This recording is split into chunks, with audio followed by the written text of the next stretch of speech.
Okay, everybody, this is Mitch with New Deal Forex with a new video of the importance of marking levels. I wanted to start this video with a quick quote by Jesse Livermore. If you don't know who he is, he's worth a Google search. He's an important trader who made his fortune back in the early 1900s trading the stock market. But the quote goes as follows: "It was never my thinking that made the big money for me. It was always my sitting," meaning that you're going to make the most money when you're trading when you're really not doing anything, by finding a good entry and letting the trade go. Now, it's something I still am learning as a trader who's only been doing it a little over a year now. But in essence, letting the profits run. If you don't let your winning trades run, they're not going to pay for, those are the ones that pay for the losses. You can have 8 bad trades and 1 good trade to make it all back. There's a story about another trader named Paul Tudor Jones who took a, I don't know if he was going long or short on a position, but let's say he was going short. He was trying to short at the top of a market, kept getting stopped out. He got stopped out 10 times in a row until it actually hit. And once it hit, it dropped so quickly, or rather so severely, not quickly, but the drop came so quickly and so severely that it paid for all 10 of the prior losses that he had. But that goes into risk management. If you only lose, like, say, 2% on each trade, so if you got 2%, 2%, 2%, 2%, 2%, of course, 2 times 10 is, what's that, 20 or something like that? I don't know.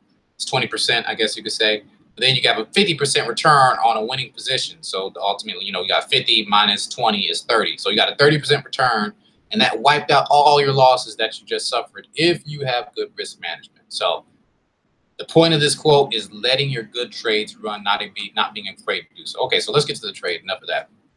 All right, so here's the trade that I have right here. And the importance of marking levels is really the point of this video. This is my trading view on my Owando account. I hope that's how you say it. But I have an entry here for a few lots. It's up. Let me see. Hold on. Let me see if I can bring this up here. My positions should have been better prepared to see how many pips I'm up here. But obviously, I was looking for price to break the 50. This is the 50 EMA, and I had this marked as a level 3 time frame, or level 3 time frame that's really been consolidating for the last few days here. I figured the market maker was really just jamming up folks, consolidating folks, trading both sides of the range, long, short, back and forth, before finally tanking the price. I'm looking for price to really break this box right here to the downside, break the 50 or the 200 EMA. This is a 1-hour chart, and really just take off. So I'm looking to see if I can see my position so you guys can see the pips, but I am not seeing it. Give me a second.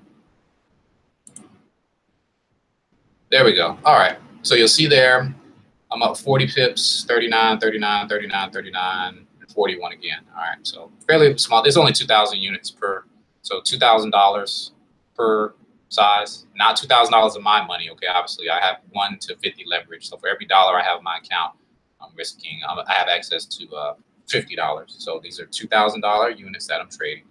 But as you see, of course, obviously if the lot sizes were bigger, I'd probably already be out of this trade, because that's more than enough. This is over, I don't know, let's add this up and see how many pips this is cumulatively. We don't want that. There we go. All right, so cumulatively, we are looking at,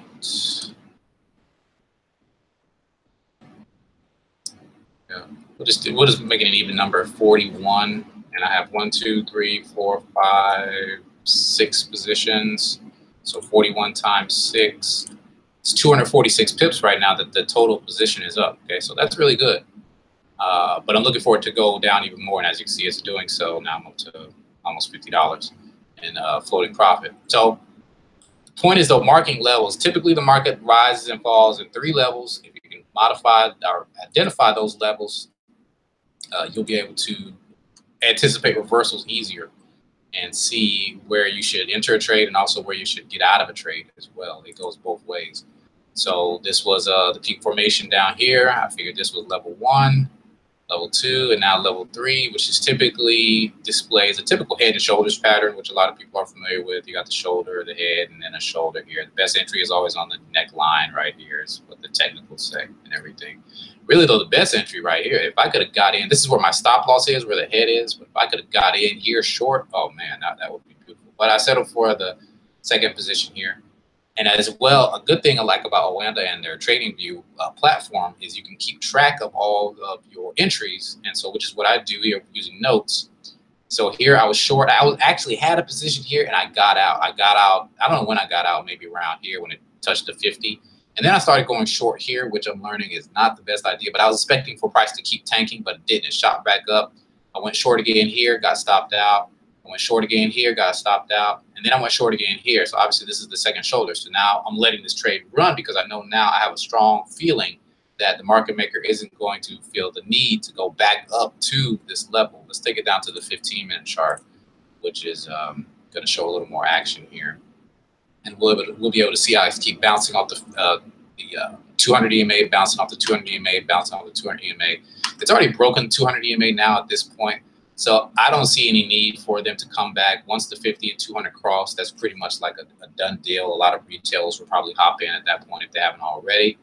But yeah, I'm anticipating this to be a really good trade and for this support level right here to be broken and for it to tank for the rest of the day. There is red flag news coming at 2 o'clock, so that should be a real driver to see what's going to happen. But I'm not expecting price to return to these levels. I'm still short on EU and will expect to do so. I probably won't exit this trade until probably end of session today, depending on how the news breaks out. So, but that's the importance of marking levels and finding those 3 levels of movement for the market.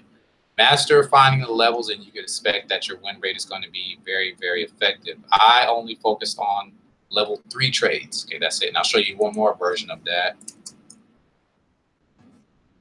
CHF. Because if you notice, USD and CHF actually move opposite of each other. And I just mark my levels every day. That's what I do. We have a key break here where I got my peak formation. Let's bring this in.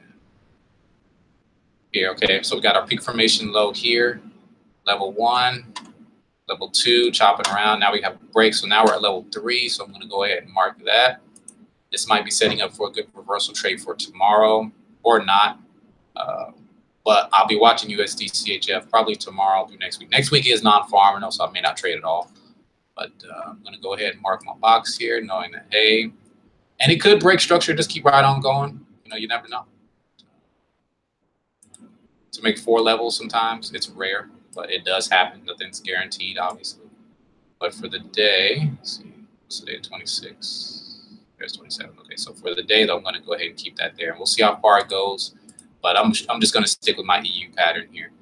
But yeah, so we're in level 3 now. I'm going to see if it starts to chop around. If so, and I'll be looking for a short on USD CHF maybe sometime next week. So hopefully you found some value out of the video. If you like it, please leave a comment, subscribe to the channel, and follow me on Instagram for more trading tips, techniques, and all that good stuff. But thanks for watching, and I hope you guys have a great rest of your day. Keep trading. Have a good one.